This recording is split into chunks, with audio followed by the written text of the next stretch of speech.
কিছু মানুষ অন্যকে খুশি করার জন্য বোকা হয়, কিন্তু বাস্তবিক অর্থে তারা বোকা থাকে না।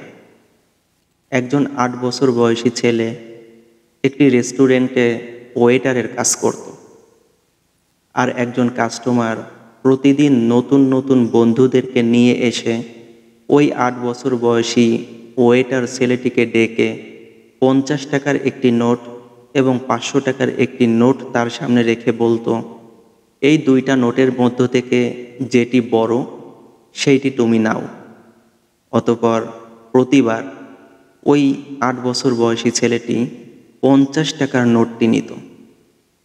আর এই অবস্থা দেখে ওই কাস্টমার এবং তার নিয়ে আসা বন্ধুরা ওই ছেলেটিকে বোকা ভেবে হাসি ঠাট্টা করত।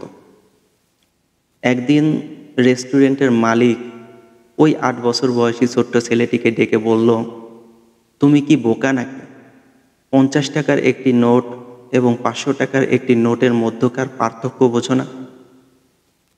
তখন ওই ছোট্ট ছেলেটি বলল, আমি ৫০ টাকার একটি নোট এবং ৫০০ টাকার নোটের মধ্যকার পার্থক্য বুঝি, কিন্তু আমি বারবার তাদের সামনে বোকা হই, কারণ এতে তারা অনেক বেশি খুশি হয়। আর আমার অন্যদের খুশির কারণ হতে ভালো লাগে। আর আপনি কি জানেন, এখন পর্যন্ত আমি তার কাছ থেকে ৫০ টাকা করে নিতে নিতে প্রায় ৬,০০০ টাকা নিয়ে ফেলেছি। আমি যদি প্রথমবার তার কাছ থেকে ৫০০ টাকার নোটটি নিতাম, তাহলে আমি এতগুলো টাকা পেতাম না।